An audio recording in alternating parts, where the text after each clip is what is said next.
together, brothers! Hello there. Nah, this is gonna be a serious video. Let's put in the white bars. Here we go. Imagine it's November 2017, and as a longtime Star Wars Battlefront 2 fan, you just got yourself the new Battlefront 2 game. You even made sure to get the deluxe edition and everything. It's EA's chance to finally make up for what they delivered 2 years ago. That game was empty. Not enough maps, not enough heroes, not enough game modes, and there wasn't even a single player mode. You looked at that game and just thought to yourself, impossible. Perhaps the archives are incomplete. So, now it's finally time for EA to make it right with their newest installment. You get home, boot up the game, and you're actually having fun with it. A lot of fun even. So you go on and check the internet to see what other people think about this game. Oh, it's bad. Oh, it's really, really bad. Well, EA, you did it again.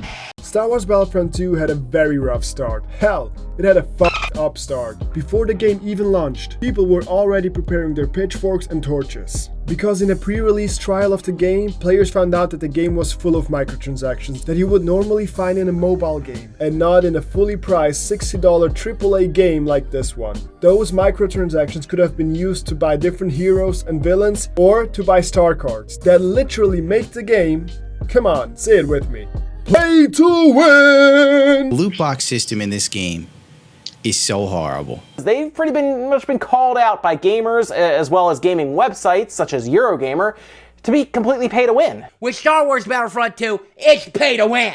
It's pay to win! That's right, it's pay to win! This game offers many different star cards, and most of them take an incomprehensible amount of time to fully upgrade. EA obviously planned this to incite you, the player, to buy star card loot boxes. Loot boxes that have those star cards already inside of them and gives you an advantage over other players. From star cards that improve your grenade radius and strength to star cards that give you more battle points, effectively letting you play as a hero or villain sooner than others can. It really was a messed up progression system. It was so grindy that it was almost unenjoyable at launch. But the main reason for the hate was the fact that most heroes and villains were locked behind a credit wall. And fair enough, those credits could be earned throughout playing the game. But just to unlock Luke Skywalker, it would take you around 2 full days of grinding. Fans were so outraged that EA decided to lower the hero costs by 75% and remove the microtransactions completely from the game hours before the game even launched. There was no easy return to norm though. The damage had already been done. Now, the game sold fairly well. Selling 9 million copies in its first 3 months is quite an achievement, but it did sell 1 million copies less than what EA predicted in their sales projections. And things were not about to get better either. Fans were still outraged about the debacle, and EA still had to fix the grindy progression system. Hardcore Star Wars fans felt betrayed and exploited, and general gamers had completely given up the hope that EA would ever fix something that is not financially beneficial for them. So naturally, players left the game. With time, more and more gamers went. The game started to die out, the prices were lowered, and it nearly went forgotten.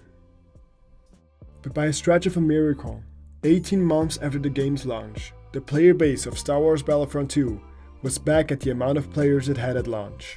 This is not a normal behavior for a multiplayer shooter game. So let's see why so many players came back to this game and why they were surprised with what they found. First, let's tackle the big Donnie, the reason why most people left the game in the first place, the progression system. 4 months after the game's release, and after a continuous stream of angry phone calls from Mickey Mouse himself, Star Wars Battlefront 2's progression system was completely overhauled. From an extremely grindy progression system that allowed the player to buy his way through the rankings, DICE created a new system focused on making in-game work actually pay out. You now have a linear structure that ranks you up the more points you get in a game. You level up your gun or your class by getting kills or playing the objective with the concurrent gun or class, respectively. There is no way to buy your way to victory anymore, and microtransactions have been completely downgraded to cosmetics. The cosmetics can be either bought through in-game currency called credits or with crystals. These are rewarded by completing different tasks or bought with real money.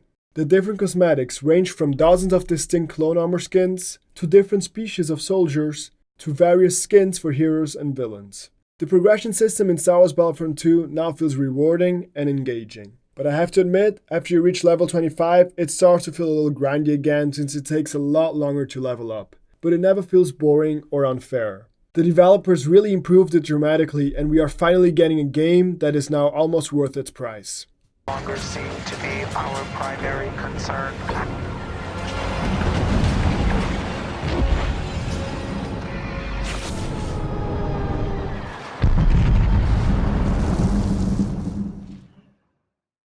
The story mode.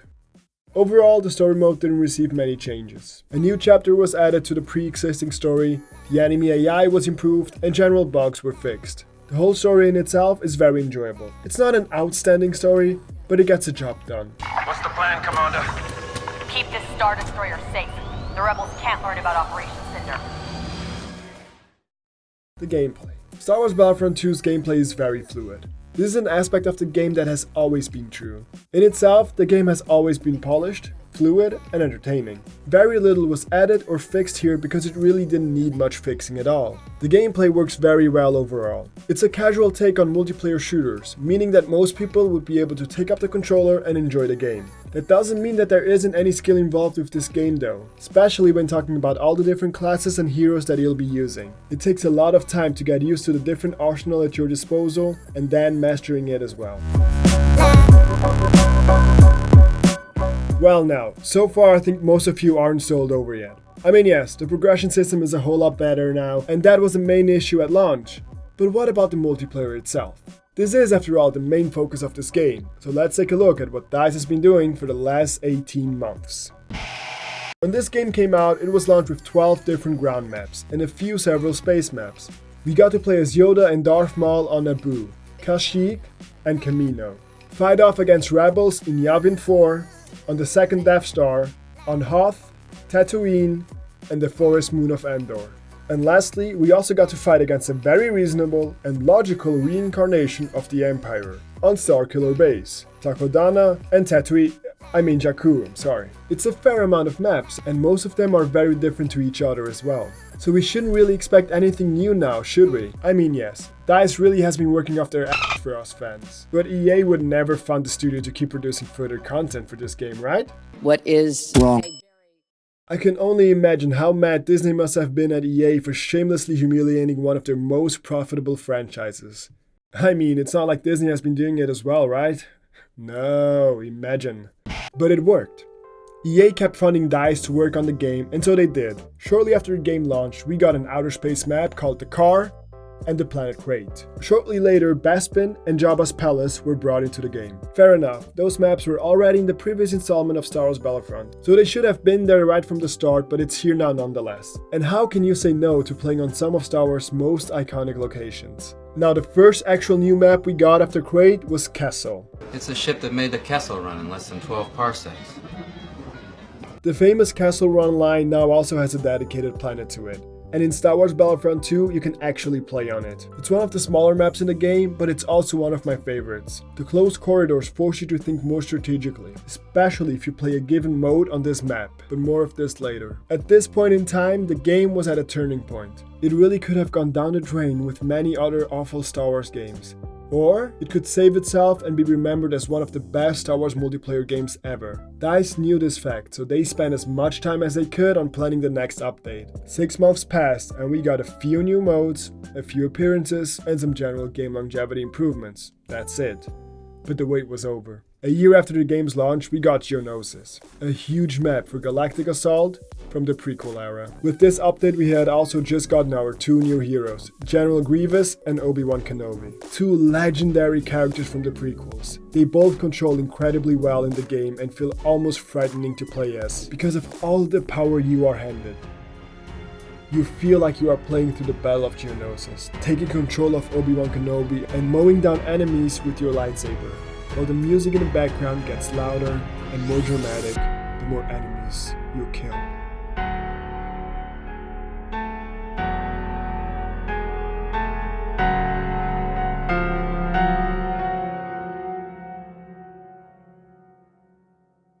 A few months pass and we get Count Dooku. The Count, famously known for losing his head on a few occasions. Count Dooku brings a complete new arsenal to the game. By being the first and so far only character to be able to use a lightsaber and lightning, he is a force to be reckoned with. And you really don't want to wake him up from his beauty slumber, trust me. Yes, this is a pajama skin for Count Dooku.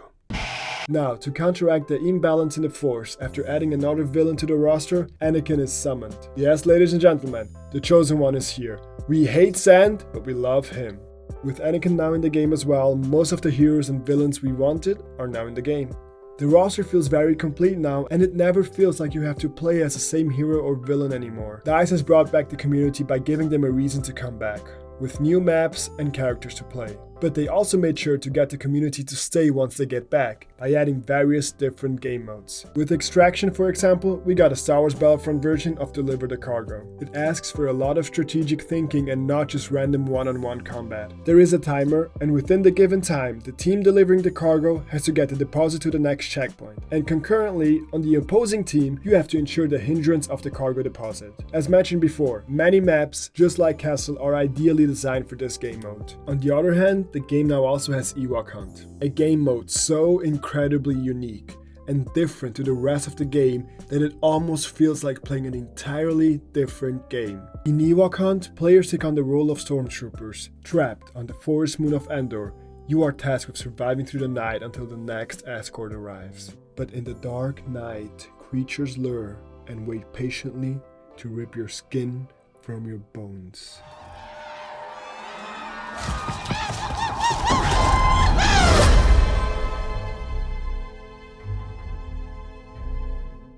Ewok Hunt is a survival horror game mode that acts similarly to Call of Duty Zombie mode. Your only goal is to survive the night, and everything you are given is your blaster and a flashlight. But once the inevitable happens, you join the Ewoks' ranks and help them make the night on Endor more terrifying.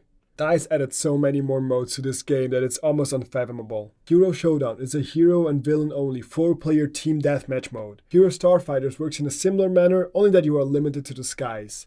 Now, I'm leaving out a few game modes for you to discover on your own. But last but not least, we also got Capital Supremacy, an adaptation of the old Conquest mode where both sides fight over several command points, and once one side has enough reinforcement points, the battle is shifted onto the enemy's capital ship, where you are tasked with destroying the ship's weak points to win the battle. It's an epic back and forth between two major armies, aided by heroes and villains and new reinforcements, just like the ARC Trooper, the Commando Droid, and the long-awaited Droidicus. This game mode perfectly summarizes what Star Wars Battlefront 2 has become. After a lot of work put into this game from DICE, Star Wars Battlefront 2 is now an epic experience to take part in. And the best part is that everything I just listed here is for free right from the get-go. The only thing you can buy in this game now are cosmetic skins. If you are a Star Wars fan, or just enjoy a casual shooter, you really should give Star Wars Battlefront 2 another try. The game has been completely overhauled, the prices have been lowered so far that it's almost a steal, and the player base is still strong and healthy. This is a game that has a lot going on for it, and especially now, it's the closest thing we can get to an immersive and epic Star Wars adventure. Now, all of these reasons are reasons to why you should go back and play this game, but the title of this video explicitly says that you have to go back. And in my opinion, you really do. And the justification for this wording is not any new content that a game has. I mean, it is quite nice that we are getting at least one new game mode by the end of this month, a new reinforcement very soon as well, and Felucia as a whole new map in the fall of this year. But the reason why I say that you have to is because of a moral that this story teaches us. Look, EA, they are pricks. They are completely out of touch with anyone in their community, and they have proven time and time again that they are incompetent of showing any sign of humility, and they don't deserve any condolence from us gamers. Now, before we close the show with a spectacular epic, I wanted to share a few final things. I am blessed to be able to work with some of the most creative people on the planet who come to work every day to create amazing. Making those choices, you feel you are treated fairly, that no one is given an unfair advantage or disadvantage for how they choose to play. But the game itself and DICE deserve another chance. What we are often taught is that first impressions are most important, and that is not true. For example, by teaching this to young people, you turn them into unforgiving and spoiled brats that don't give second chances. And when it's their turn to make a good first impression, they screw it up because of how nervous they are. If you truly believe that first impressions matter most, then you'll put too much emphasis on them. Now, don't get me wrong, first impressions do matter, and they make a difference, but if someone screws up, it doesn't matter. Second chances are a whole lot more important. They are most important, because they really show how hard someone is willing to work for to make up for the initial screw-up. It is at times like these, times of hardship, that you see someone's true colors. And those colors are way more important than the fake ones that people put on to make a good first impression. And DICE has shown their true face now. A studio that is willing to save a game from extinction, no matter how far lost the project seemed to be. A studio that listens regularly to their community and takes their advice. And a studio that saved a beloved video game franchise and created a game that might just become the best Star Wars multiplayer shooter ever.